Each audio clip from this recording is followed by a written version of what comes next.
Hello wonderful people!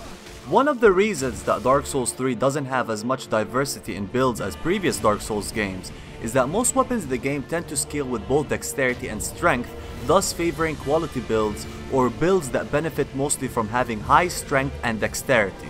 Making build is one of the most fun things to do in Dark Souls games. They make your character unique, different, and it will give your character some strengths and some weaknesses. The meta level in Dark Souls 3 is currently around level 120. However, a ton of people still do low level builds or even level 150 builds, but at some point around level 250, your character will just have everything, so it ceases to be a build. In previous Dark Souls games, there was a ton of weapons that scale big time with just one stat, like dexterity or strength for example.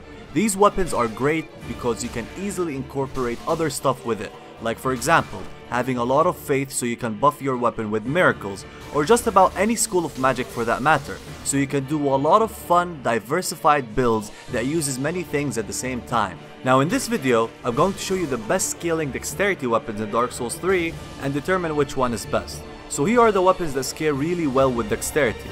Just remember that the best infusions for dexterity weapons is sharp.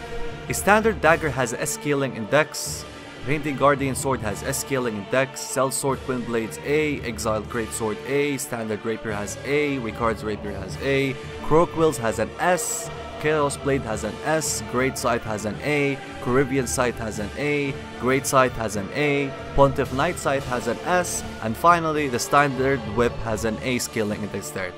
So this leaves us with 5 weapons that has an S scaling in dexterity: the Dagger, Painting Guardian Sword, Croakwills, Chaos Blade, and Pontiff Knight Scythe. The Dagger has the quick step weapon art, which is good for dodging, and it has an amazing critical attack damage, but in general it's not good when used as a main weapon.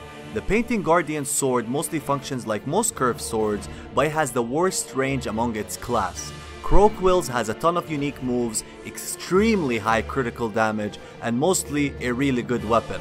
The Chaos Blade is a katana with a good moveset, high damage, but it cannot be infused nor buffed, and it damages you every time you hit an enemy with it, but overall a very good weapon. Then lastly we have Pontiff's Knight Scythe, is a scythe that doesn't have anything unique other than its weapon art.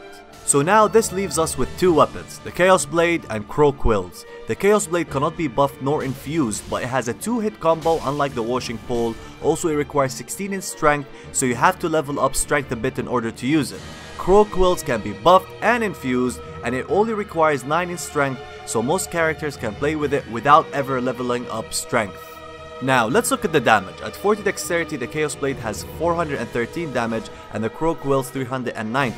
At 50 dexterity the Chaos Blade has 428 damage and the Croakwills has 404. At 60 dexterity the Chaos Blade has 444 damage and the Croakwills 417. At 99 dexterity the Chaos Blade has 492 damage and the Croakwills 461.